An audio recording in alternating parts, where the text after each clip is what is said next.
어, 오늘 단어는 임원 형제님께서 맡아주셨는데요. 제목은 문사영생입니다. 이 한자를 본문하고 이렇게 생각을 해봤더니 문자는 죽이고 영은 사람을 살립니다. 그 제목을 한자어로 문사영생 이렇게 하신 듯합니다. 예, 부탁드리겠습니다. 예, 안녕하십니까. 어, 이렇게 또 뵙게 되어서 너무 반갑고요. 예, 오늘 예배를 준비하시느라 수고가 많으셨고, 특송 너무나 잘 들었습니다. 예, 내일이 석가탄신일인데요. 저는 불교적인 배경은 전혀 없지만, 그래도 이웃 종교로서 불교를 존경하고, 불교의 가르침을 소중하게 생각하고 있습니다.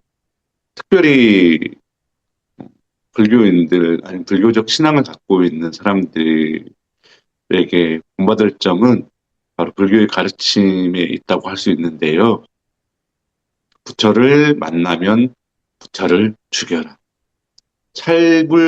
살불살조라고 하는데 저는 이런 신앙적 태도가 상당히 존경스럽습니다. 우리 기독교에는 그런 게 없을까?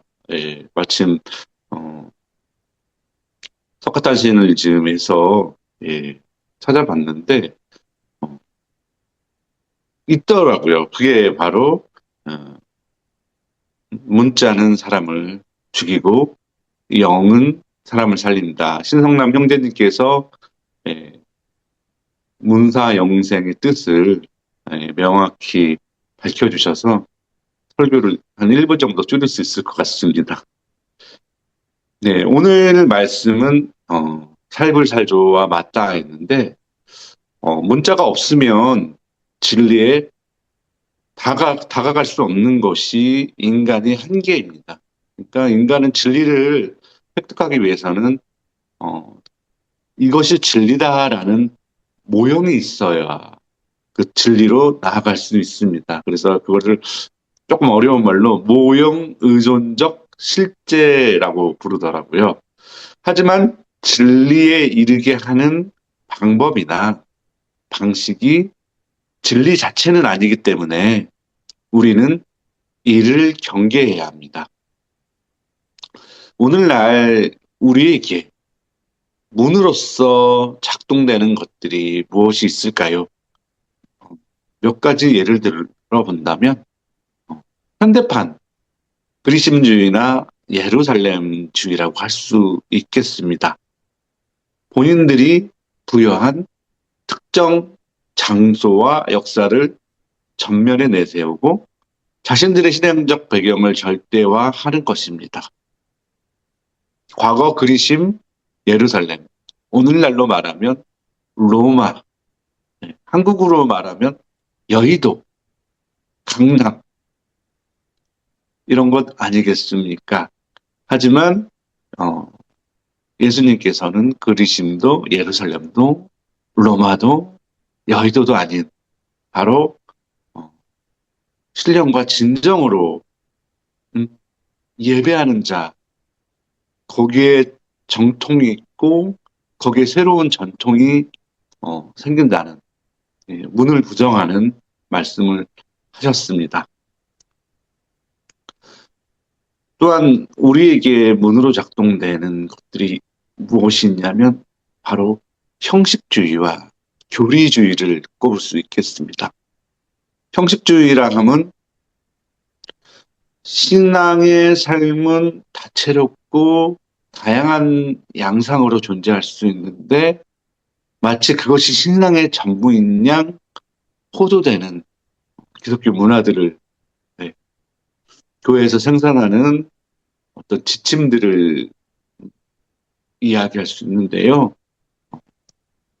가장 우리에게 흔히 볼 수 있는 것들은 매 주일 드리는 예배와 그 다음에 11조 그리고 과거에는 뭐 새벽기도 이렇게 해서 이 세 가지를 충족하지 못하면 교회에서 한 자리 할 수 없는 예, 그런 풍토들이 있었죠. 예. 그리고 또 우리에게 문의를 할 수 있음은 지나친 교리주의에 빠지는 것입니다. 마치 정답인 것처럼 제시하는 것들. 예. 저는 개인적으로 삼위일체를 부정하진 않지만 삼위일체가 가지고 있는 다양한 관점들과 어,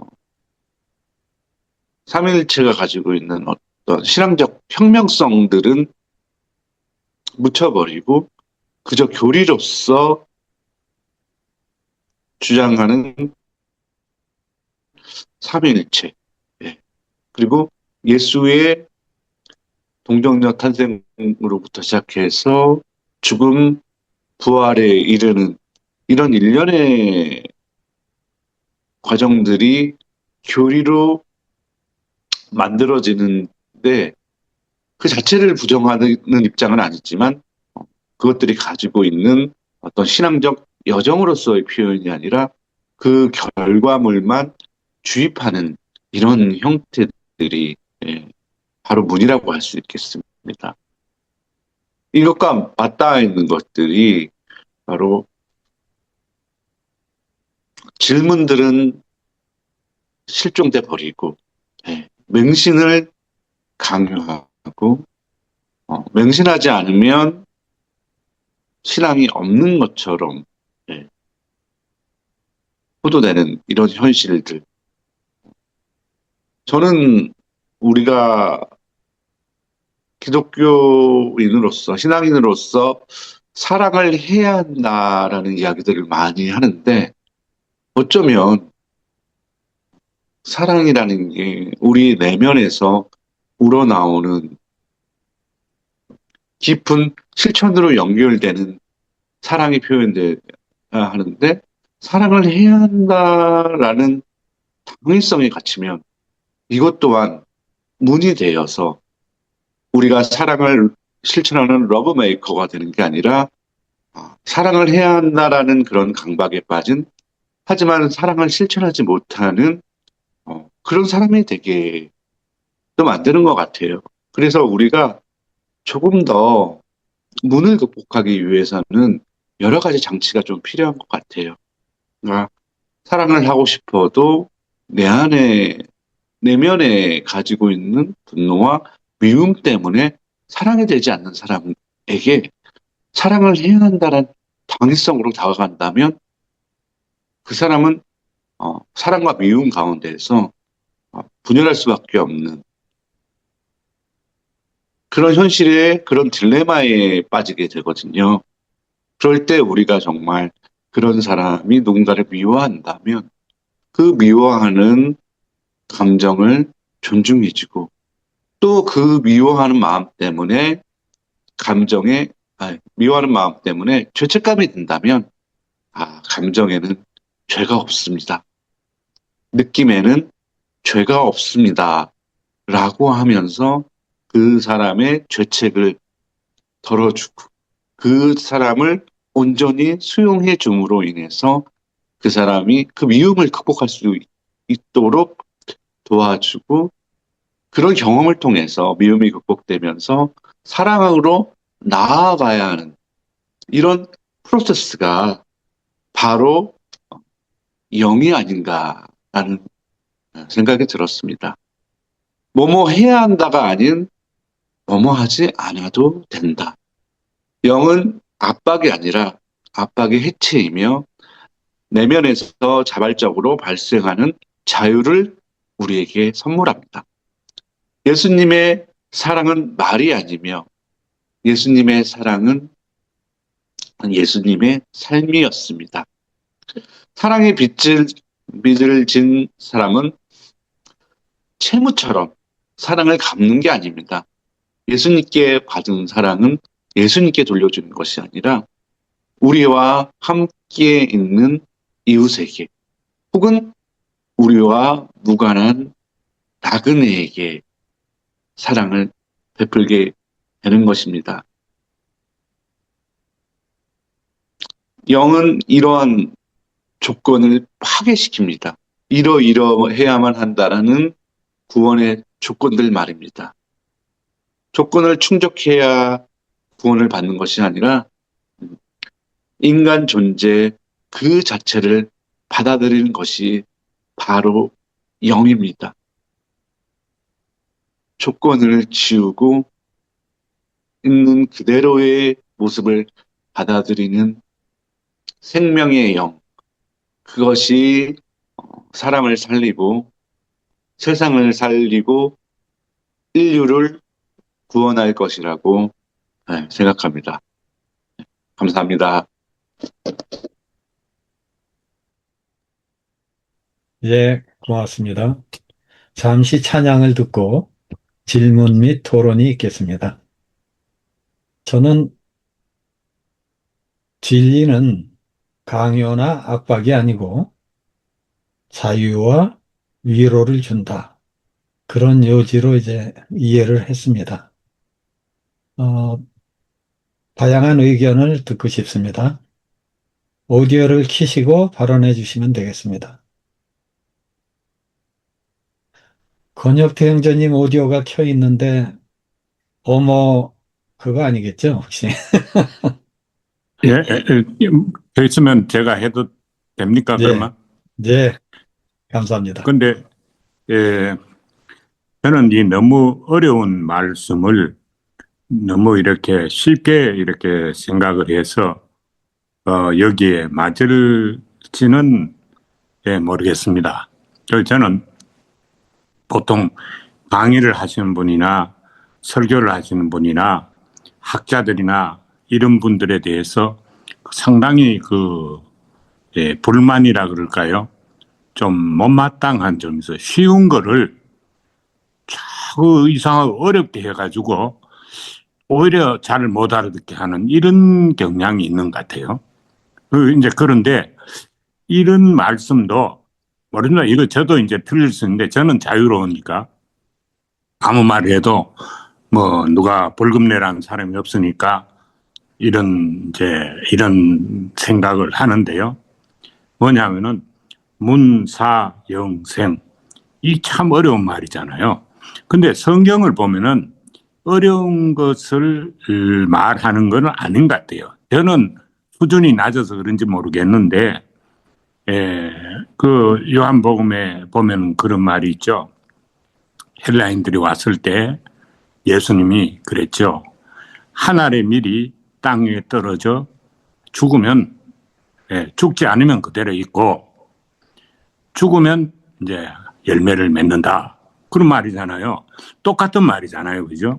이게 이제, 문사영생. 그러니까 문이, 자꾸 문이라 그러니까 문제지. 문이 이게 씨를 말하잖아요. 한 알의 씨앗이 땅에 떨어져 죽으면, 씨앗이 죽으면 싹이 나서 자란다. 아주 쉬운 거. 이게 국민학교 학생으로 풀면 될 거를 이걸 가지고 박사들이 풀고 대학원이 풀고 하다 보니까 이게 이론이 현실을 떠난 이론이 돼가지고 너무 어려운 이런 거로 자꾸 가는데 오늘 또 이제 제가 그런 생각이 좀 났습니다. 근데 모르겠어요. 불교도 이게 한통속 같아요. 그 쉬운 걸 가지고 그냥 야 우리가 죽으면은 산다 이러고 넘어가면 될 걸 가지고 살불살조, 그러니까 산속에서나 교회에서나 비슷한 점도 있지 않을까 이런 생각 드는데 저는 이걸 볼 때 한 알의 밀이 땅에 떨어져 죽으면 전자 열매를 맺는다. 그러니까 헬라인들이든 유대인들이든 누구든 간에 정말 죽으면 사는 것을 성경이 가르치고 있고 그거를 평범한 진리를 가지고 씨가 땅에 떨어져 죽으면 되는 이거는 아주 평범한 진리인데 제가 보기엔 이걸 사람들이 하기 싫으니까 좀 어렵게 만들어가지고 못하게 이렇게 회방을 놓지 않냐 이런 생각도 좀 들고요. 그래서 조금 성경은 참 쉬운 건데 이렇게 너무 어려운 길로 돌아갈 것이 아니고 이론적으로 가는 게 아니고 그저 우리가 내가 죽으면 산다 아니면은 씨가 떨어져 죽으면은 산다. 실제로 우리가 마이크로하게 세상을 보면 그렇잖아요. 음식물이 사실은 썩으면 그 영양으로 우리가 소화가 돼가지고 우리가 살잖아요. 그죠?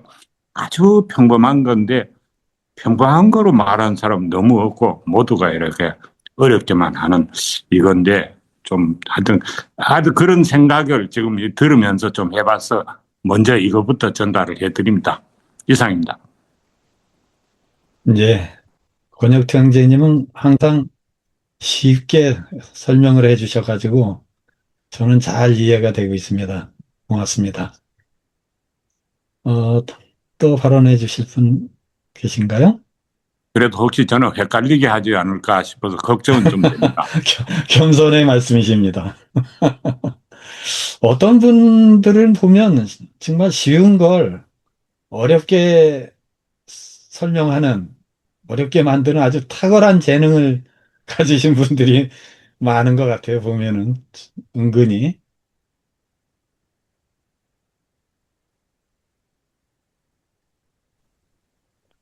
오늘 그 제목에 문자를 주제로 이제 언급을 하셨는데, 저는 처음에 딱 드는 생각이, 야, 그래, 이거 문자가 문제다. 아주 좋은 주제를 잡아주셨어요. 이 문자가 항상 문제다. 제 얘기 조금 이따 하고요, 우선. 김경일 형제님, 바쁘시니까 먼저 발언권을 드리겠습니다.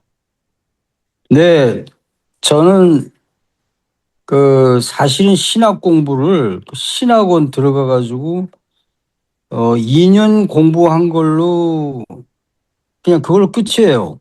그러다 보니까 신학 공부를 평생 하고 있어요. 이제 공부가 부족하니까. 근데 정말 다행인 것은 뭘 아는 게 없어 가지고 뭘 어렵게 얘기를 못 하겠더라고요. 그게 이제 뭔 얘기를 하면 실수가 되는 또 그런 상황이 항상 벌어지고 이래가지고 그래서 그 신학 공부한 사람이 그 신학적으로 뭘 얘기를 풀어갈 때 사실 저는 또 잘 못 알아들어요. 예. 그런데 역시 그 예수님을 믿는 거는 좀 무식해야 된다. 이제 그런 생각을 하고 있어요. 그래 며칠 전에 김용옥 교수가 그 도마복음 얘기를 강의를 하고 있길래 제가 그걸 좀 읽어봤는데 그래도 가슴에 와 닿는 것은 이제 방랑자로 살아라. 이것을 이제 도마복음에서 얘기를 하셨다 그래도 직접 얘기하신 거죠. 그래서 이거 내가 지금 또 어디론가 보따리를 싸서 떠나야 되는 상황이 되다 보니까 그게 굉장히 가슴에 와 닿더라고요. 방랑을 안 하면은 또 이게 안주가 되는 거니까 그런 의미에서 이런 식으로 사제 생활을 한다는 것도 참 좀 부끄럽습니다만은 하여튼 저는 공부를 제대로 안 한 것이 제가 그 뒤에도 여전히 그 열정을 가지고 신앙생활을 할 수 있는 아주 결정적인 그런 그 계기가 된 게 아닌가 이렇게 생각합니다. 이제 제가 그만 말하겠습니다. 예, 고맙습니다. 아주 해학적인 표현을 해주셨는데, 예수 믿으려면 좀 무식한 것도 좋다. 그게 저한테는 아주 크게 위로가 됩니다. 저는 그런 면에서는 아주 자격을 충분히 갖췄다고 스스로 위안을 가져봅니다. 근데 김경일 신부님한테 제가 하나 여쭤보겠는데요. 그 삼국지인가 보면은 조조인가 누가 그 식자우한이라는 말을 썼잖아요. 그거하고도 통하는 말씀인지 모르겠습니다. 글쎄요. 하여튼 그 학교는 많이 다녔는데 늘 이제 술만 마시다가 끝났기 때문에 모두들 하나같이 하는 말이 여전히 술 많이 마시냐. 이게 이제 대학 연극반 때부터 듣던 얘기인데 공부할 시간이 없어요. 늘 술에 취해 있으니까. 그랬는데 최근에 와서야 이제 제가 술이 꺾여가지고 이제 맥주 한 잔만 먹어도 좀 부대끼는 이런 또 하나님의 은혜를 또 받았어요. 그래가지고 최근에는 좀 맑은 정신으로 살고 있습니다. 그래서 이제 요번에 책도 이제 끝낼 수가 있었고, 그래서 뭐 딱히 할 일이 없다 보니까 뭘 글이라도 쓰게 되고 이렇게 뭔가 이제 그런 거 있잖아요. 왜 저 신앙생활 제대로 안 하는 사람이 항상 자기가 하는 모든 말과 행동이 다 주님의 인도하심이라고 강변하는, 그게 제가 참 지금 현재 저의 지금 상황입니다. 혹시 답이 됐는지 모르겠습니다. 예, 답변 감사드립니다. 학교는 열심히 다녔는데 술만 마셨다. 그게 사실은 술은 열심히 마셨는데 학교는 못 갔다 보던 좀 나은 것 같습니다. 그래도. 다른 분 또 발언해 주시겠습니까? 편하게 막 하셔도 됩니다. 뭐, 틀려도 됩니다. 저처럼. 아까 그게 얼핏 생각났는데, 저도 아는 게 없다 보니까, 일이 지나서 생각해 보면 참 틀린 말을 많이 했어요. 그래서, 야, 이거 정말 그렇다고 말 안 하고 살 수도 없고, 개인적으로는 고민이 있지만, 뭐 틀리는 걸 두려워하면 아무 말도 못 하겠죠. 그래서 용감하게 말씀해 주셔도 되겠습니다.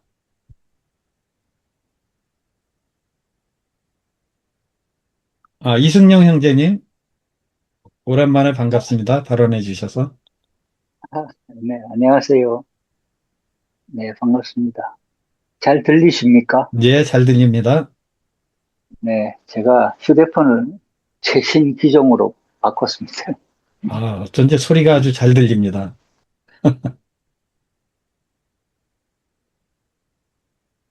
근데 그 휴대폰이 칭찬해 주자마자 이상한 일이 일어났군요. 놀라운 일입니다.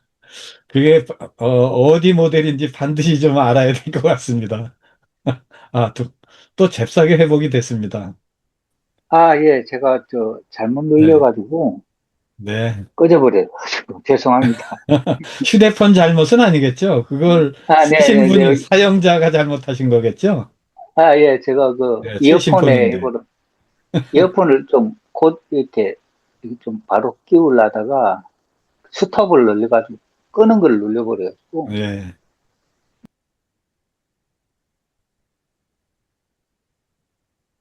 오늘, 네, 이번엔 조심해서 누르셨네요. 네네, 오늘 저기 임원 행제님 오랜만에 얼굴 보고 기쁘고 정말 반갑습니다. 네.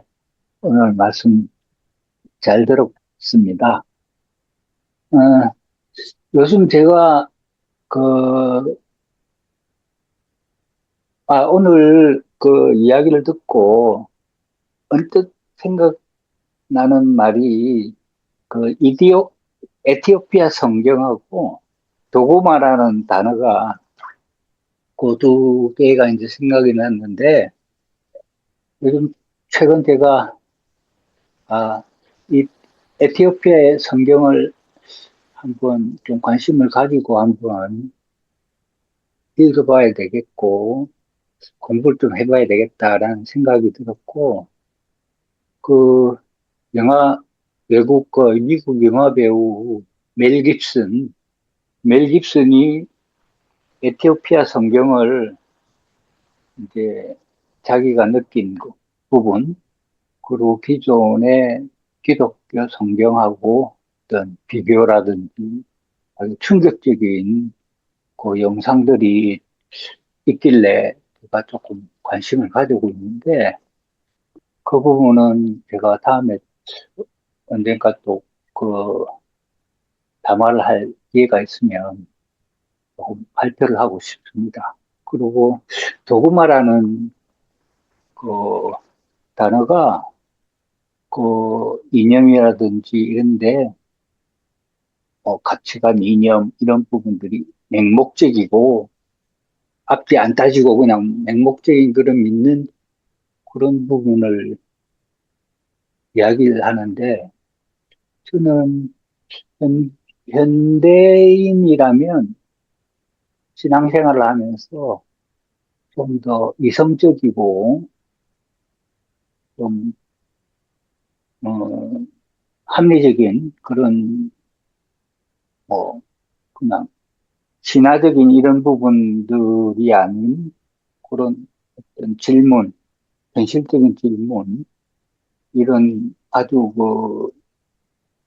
초등학생들도 쉽게 이해할 수 있는 그런 질문들을, 어, 자기한테 던지고 그 대답을 자기가, 아, 내가 이런 질문을 했을 때 나는 어떤 답을 할 것인가라는 일문일답 자기 자신한테 그런 훈련, 그런 노력들이 저는 아주 중요하다고 생각합니다.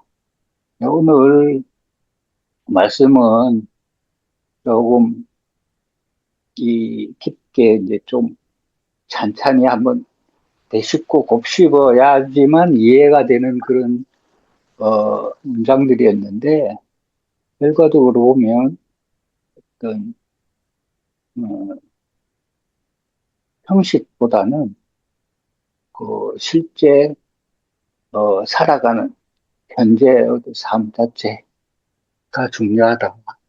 그런 물들을 많이 느꼈습니다. 감사합니다. 예, 고맙습니다.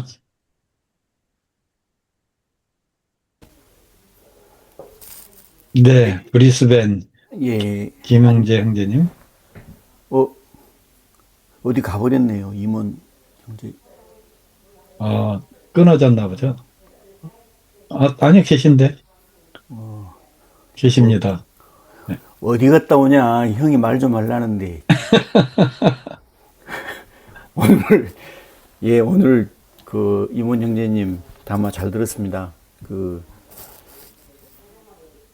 부처님 오신 날 이렇게 딱 보니까 갈수록 임원 형제께서 얼굴을 상이 대자 대비해 주시는 것 같고 그렇습니다. 특별히 오늘 우리 기독교에서는 교회력으로 이게 성령 강림 주일이거든요. 보통 그래서 오늘 이제 주로 예전적 예배를 드리는 교회들은 온통 빨간색으로 다 치장을 막 이렇게 합니다. 그래서 사제들도 빨간색 제의에다 빨간색 스톨에다가 막 그렇게 입고 이제 성령이 이 땅에 오신 것을 내려오신 것을 이제 기념한다는 그런 예배들을 드리게 되는데 오늘 담화는 그 부분하고도 많이 관련이 있는 것 같아요. 특히 제가 많이 이제 저에게 많이 적용되었던 부분은 이제 그렇게 하셨잖아요. 영은 왜 이렇게 문이라고 하는 형식주의, 교리주의는 우리를 죽이는 것이고 영은 우리를 살리는 것인가? 그 이유는 아마 영은 압박으로 이렇게 억압이나 압박으로 우리에게 작동하는 게 아니라 우리가 가지고 있는 우리를 억누르고 있는 그 억압과 압박을 이제 해체하는 것이라고 말씀하신 부분, 또 우리 인간이 가지고 있었던 어떠해야 된다라는 조건들을 또 이렇게 파괴시키는 그런 힘이 있다는 말씀에 정말 오늘 저는 대단히 감동을 받았습니다. 그게 이제 사실은 제가 늘 이해하는 성령이 강림했다라는 것을 교리적으로 이해해야 되나 실천적으로 이해해야 되나 그 고민 중에서 제가 늘 후자를 이제 선택을 하는 게 바로 이제 그 부분이거든요. 그래서 지금도 사실 교회 적지 않은 교회들과 적지 않은 그리스도인들이 인식하는 것이 성령 강림하면 딱 생각나는 게 막 방언하고 이렇게 막 불길같이 타오르고 해서 열광주의에 가까운 그런 반응들을 보이게 되는 것, 이것들을 성령이라고 이렇게 성령으로 치환시켜서 이렇게 오해를 하는 경우들이 많은 것 같아요. 근데 그것이 사실 그렇게 맨날 믿어서 흔히 말하는 불같은 성령에 충만해져서 막 그 방방 뛰고, 보면은 그런 분들을 많이 그러잖아요. 이렇게 막 방언하면서 막 가만히 있는 게 아니라 이렇게 주로 뛰고, 뛰다가 막 넘어져서 사지를 막 발발발 떨기도 하고, 그래 막 성령이 임했다고, 성령 받은 증거라고도 이렇게 얘기를 하고. 근데 교회 안에서 맨날 그래봤자 무슨 의미가 있겠습니까? 그렇게 성령에 취해서 막 그런 열광적인 모습을 보이다가 교회 밖으로 나와서 그 교회 주차장 앞에서 자기 차 앞을 가로막고 있는 차를 보면서 막 화나가지고, 응? 막 그 성질내고 막 한다든지, 이런 것들이 과연 우리에게 어떤 의미가 있을까를 많이 고민해 봤는데, 오늘 그래서 이문 형제님의 담화, 영은 우리를 억압하고 압박하는 것을 해체하고 형식주의와 교리주의에 빠져서 우리 스스로를 거기다 막 존재를 거기에 맞추어 가려고 하는 그런 것들을 이렇게 막 해체하고 있는 그대로를 받아들인다는 것이 오늘날 우리 삶에 얼마나 중요한 것인지, 저는 그 중요성을 늘 인식해야 한다라고 생각을 합니다. 그래서 저는 늘 성령을 어떻게 이해를 하냐면, 저 자신을 적용할 때 그 커뮤니케이션이 가능하게 하는, 그 담을 무너뜨리고 그 방언을 했다는 의미가 사실은 거기에 이렇게 사도가 이렇게 그때는 뭐 헬라어로 설교를 했겠죠. 설교를 하니까 다른 언어를 쓰는 많은 나라에서 온 사람들이 그걸 다 같이 알아들었다, 뭐 이런 말씀이 있잖아요. 그게 결국 언어라고 하는 어떤 장벽을 허물고 소통을 가로막아 왔던 것들을 그 다음에 허물어지고 서로 소통이 가능하게 해지는, 그래서 저는 성령의 능력을 이제 소통의 능력이라고 많이 이해를 합니다. 그래서 그런 측면에서 그것들이 바로 우리를 살리게 한다는, 그건 정말 아주 중요한 오늘 메시지를 우리들에게 전해주신 것 같습니다. 감사합니다. 예, 좋은 점을 지적해 주셨습니다.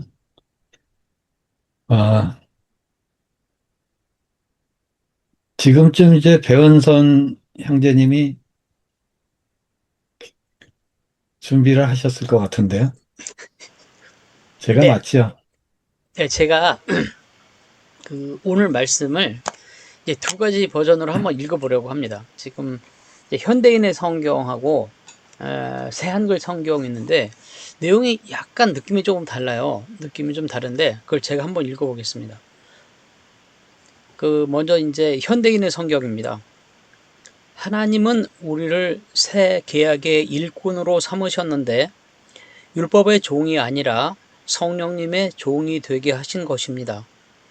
율법은 죽음을 가져오지만 성령님은 생명을 주십니다. 이게 이제 현대인의 성경입니다. 그리고 새 한글 성경 한번 읽어보겠습니다. 하나님이 우리를 새 언약의 일꾼들이 되기에 충분한 자격을 주셨습니다. 새 언약의 기초는 문자가 아니라 성령님입니다. 문자는 죽게 하고 성령님은 살려주시기 때문입니다. 이렇게 전혀 느낌이 다른 번역으로 되어 있습니다. 둘 다 요즘 사람들을 위해서, 현대인들을 위해서 새롭게 번역된 성경이거든요. 근데 오늘 이제 이문 형제님이 말씀하신 문사영생이라는 그 말 자체는 이제 현대인의 성경에도 이제 명확하게 나와 있고 그런 것 같아요. 그런데 우리가 이제 배워온 것은 그렇거든요. 물론 이제 교회에서 계속 출석하시면서 배운 분도 계시고 또 뭐 신학을 하신 분도 계시고 저처럼 이제 제야에서 배운 사람도 있고 그런데 어쨌든 저희가 배워온 것은 율법이라고 하는 것은 하나님께서 우리에게 지키라고 하신 것, 지키지 않으면 죽는다라고 하신 이제 조문들이잖아요. 조문들. 조문들인데 결국은 그런 조문들을 우리에게 주신 것은 우리를 보통 짐승과 같은 존재, 그런 존재로부터 구별해서 하나님의 자녀로 삼기 위해서 사람이라면 이 정도는 지켜야 사람이다. 그리고 하나님의 자녀다. 라는 그래서 어떻게 보면 율법 자체도 짐승, 동물들과 구별할 수 있는 것이기 때문에 율법이 주어진 것도 축복이다. 선물이다. 라고 하는 것이 이제 그 가르침이었습니다, 사실. 그런데 또 하나가 이제 좀 이율배반적인 거 뭐냐 하면 그 규정을 우리에게 주신 것은 그 율법을 우리에게 주신 것은 너희들은 율법을 지킬 수 없는 존재다 라는 것을 알게 하기 위해서 주셨다 라고 또 우리가 또 배웠거든요. 결국 그래서 인간은 아무리 노력을 해도 율법을 지킬 수 없는 존재다 라는 것이 성경의 가르침이라는 거죠. 그래서 사람은 절망할 수밖에 없다는 겁니다. 그걸 온전히 지켜야 영생에 이를 수가 있는데 너희는 그것을 지킬 수 없는 존재다. 죽을 수밖에 없는 존재다. 라는 것을 알려주기 위해서 율법을 주셨다는 거죠. 그래서 거기에 대한 유일한 솔루션은 하나님 예수님이시다. 그래서 그분이 자기를 내어놓으셔서 그 죽음의 세력으로부터 우리를 건지셨다. 그래서 오직 그 길만이 우리를 삶으로 인도하신다. 뭐 그렇게 우리가 이제 배웠거든요. 그래서 그 얘기가 여기에 결국은 나와 있는 그 말씀, 문자라고 하는 것, 율법이라고 하는 것이 사실은 선물이기도 하지만 결국은 그것은 우리에게 그걸로는 살 수 없다. 너희는 죽을 수밖에 없다. 너희는 죽을 수밖에 없는 존재. 그러니까 죽음을 향해서 나아가는 그런 존재다라는 것을 알려주기 때문에 율법은 축복이자 저주이고 사형 선고이다. 뭐 그렇게 이해를 하면 이 문자, 율법 이것이 죽음일 수밖에 없는 이유 그것을 이해할 수 있지 않을까. 저도 너무 어렵게 말씀드린 게 아닌가 죄송합니다. 네, 여기까지 하겠습니다. 아니, 쉽게 말씀해 주셨습니다. 발언권을 안 드렸으면, 제가 아주 큰 실수를 할 뻔했습니다. 다음 분, 뭐 그냥 부담 갖지 마시고, 오디오를 켜시면 되겠습니다.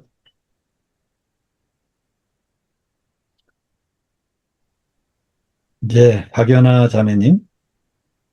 네. 제가 뭘 하다가 시간을 놓쳐가지고, 임원 형제님 말씀을 다 못 들었는데, 제가 다시 유튜브를 통해서 듣겠습니다. 저는 이제 말씀을 읽으면서 본 게, 오늘, 어, 제가 성경 말씀만 가지고 설명하는 건 저는 어려운 것 같아요. 매번 말씀드리지만, 이해가 어려운 것 같은데, 가만히 말씀을 듣다 보니까, 이 사회복지 현장에서 일어나는 거랑 참 비슷하다. 이 행정과 절차 때문에 정말 많은 부분들이 어려움을 겪고 있는 거거든요. 그래서 어제 같은 경우에도, 여자분은 정신질환의 당사자인데 약을 계속 안 드셨어요. 약을 거부하신 거죠.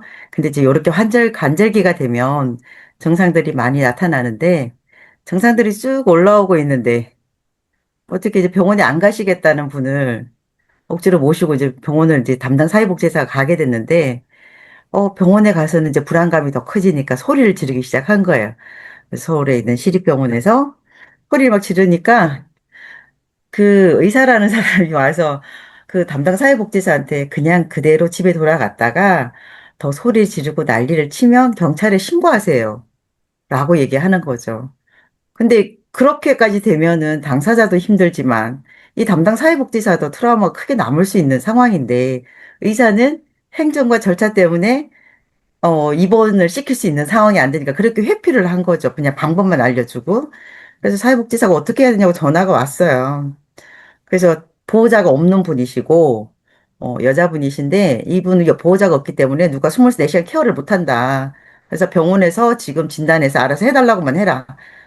당사자가 듣지 않게. 의사한테만 조용히 얘기하라고 했더니, 얘기를 했는데도 의사가 자기들 어떻게 할 수가 없다. 근데 그 병원에는 경찰관이 있거든요. 응급실에. 그래서 당장 응급 입원이 가능해요. 72시간은. 그런데 그것도 회피하는 거죠. 거기에서. 근데 이걸 집에를 돌아가는 과정과 밤새 혼자 지내야 될 걸 당사자 생각하면 말도 안 되는 상황인 거죠. 그래서 사회복지사한테 의사한테 좀 강하게 얘기하라 그랬어요. 자기는 퇴근해야 된다. 할 수 없다. 라고 얘기해라고. 그랬더니 이제 어 거기서 이제 응급실에 있는 경찰을 불러 올리니까 경찰을 보는 순간 이 당사자가 더 불안해지니까 소리를 지르고 난리친 거죠. 그래서 이제 명확해진 거죠. 입원 사유가. 그래서 바로 응급실을 통해서 72시간 지금 입원 중인데 월요일날 퇴원하겠다 그래서 지금 월요일날 퇴원을 시키러 가야 되는 상황이긴 하지만 어쨌든 그분은 72시간 케어받고 주사를 맞았기 때문에 조금 더 안정된 상태에서 본인이 앞으로 치료에 대한 걸 어떻게 할 건지를 결정할 수 있는 거죠. 그래서 저는 여기에서 그 행정과 절차 부분들이, 형식적인 부분들이 이 의사와의 사이에서, 의사도 뭐 상황은 이해해요. 본인들도 워낙 인권이라는 거에 대해서 많이 이제 피해를 입는 그런 위치다 보니까 이해는 하지만 그 상황에서 그 사회복지사와 당사자의 어떤 그런 어떤 관계될 부분에서 결국은, 음, 그분이 믿는 분인지는 모르겠어요. 담당 사회복지사가. 그러나 이분의 마음에도 어떤 성령님이 오시지 않았을까라고 그냥 저는 오늘 말씀 들으면서 그걸 설명이 안 되는 거죠. 왜냐하면 그 순간에 그분이 어쨌든 저한테 도움을 요청했지만 저는 뭐 여기서 뭐 인천에서 갈 수 있는 상황이 아니었고 단지 전화로만 계속 이제 코치를 주는 상황이었는데 어쨌든 입원까지 되셔가지고 결과는 사회복지사는 집에 돌아가서 편안히 잘 수 있었을 거고 당사자는 또 치료를 안전하게 받을 수 있는 그런 상황이 됐는데 오늘 말씀이 고린도후서 3장 6절 말씀이 저한테는 오늘 좀 그런 어저께 사건이랑 같이 맞물려서 그렇게 연관 있게 생각이 들었습니다. 네, 이상입니다. 예, 감사합니다. 그런 일이 있었군요. 그 문자로 규정된 어떤 규정도, 문자로 기록된 규정도 담당자에 따라서 죽었다 살았다 할 수 있는 것 같아요. 그걸 보면은. 그런 일도, 그런 일이 실제로 많이 일어나죠, 우리 주변에서. 이제 마지막 한 분의 기회를 드리겠습니다. 제 목표가, 요 시간보다 몇 분이라도 더 한 번 일찍 끝내보자. 이런 다부진 마음을 가지고 있는데, 어, 뭐 발언, 특별히 의견이나 질문 없으시면은 마무리해도 되고요. 저는 오늘 문자, 그 말이 이렇게 탁 다가왔어요. 문자. 왜냐면은, 이 우리가 받은 이 계시, 이게 다 문자 아니에요. 사실 문자로 오잖아요. 우리는 사실 진리의 어떤 실체를 원하지만 그 몇천 년 전 이야기가 실체로 우리가 만질 수는 없잖아요. 그걸 이해할 수 없잖아요. 그러니까 기록된 문자를 통해서 오는데 이 문자가 골치 아픈 게 문자는 어떻게 해석하냐에 따라서 사람들이 엉뚱한 일을 하거든요. 그러니까 너희는 세상의 소금이 되라 그러면은 우리를 소금에 절이라는 뜻은 아니잖아요. 그런데 문자대로 문자를 뭐 이렇게 뭐 언어학자처럼 하는 사람은 뭐 소금 얘기를 하고 앉았다면은 그건 잘못된 해석 아니겠어요? 근데 우리가 웃을 일이 아닌 게 저는 상당히 보수 신학에서 그런 걸 많이 느껴요. 어떤 그 특정 구절 하나를 그냥 그걸 문자적으로 해석해서 문자가 오히려 뜻을 왜곡하는 게 되죠. 그 문자 너희 세상의 빛이다 그러면 우리가 무슨 태양광선이다, 뭐 이런 뜻은 아니잖아요. 빛의 속성을 이야기한 건데. 그래서 그런 것을 잘못된 해석을 해서 뭐 주석책을 쓰기도 하고 뭐 신학 논문도 쓰고 설교도 하고 막 이러는 게 얼마나 용감한지, 참 이게 우려되는 바가 적지 않습니다. 특히 번역된 문자 가지고도 그러는 분들이 있어요. 이게 원문도 아니고 이게 성경 원어도 아니고 아까도 우리 배은선 형제님 참 어, 좋은 걸 해주셨는데 이 번역본이 다르니까 느낌이 다르더라고요. 저도 그 번역본을 다 못 봤는데 확 달랐어요. 느낌이. 그래서 이게 진짜 문자 자체 문제보다 그 문제를 누가 해석하느냐, 어떻게 해석하느냐, 이것도 참 큰 중요한 문제다.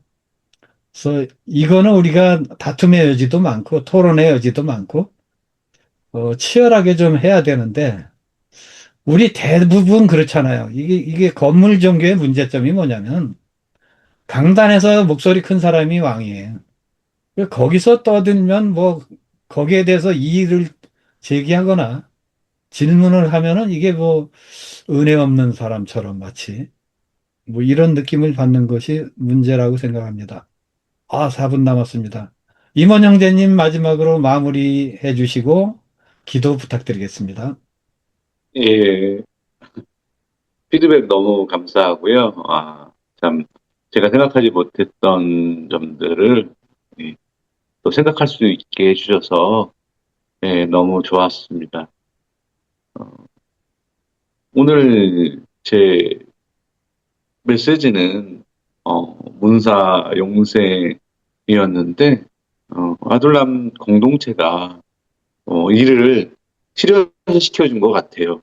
그러니까 강단에서 일방적으로 메시지를 선포하면 그건 문이지만 그 문을 가지고 다른 관점 혹은 자신의 경험 혹은 다른 전통 이런 다양성이 더해지면서 그게 생이 된 게 아닌가라는 생각이 들었습니다. 성도가 서로 교통하는 것, 예. 그것은 성령께서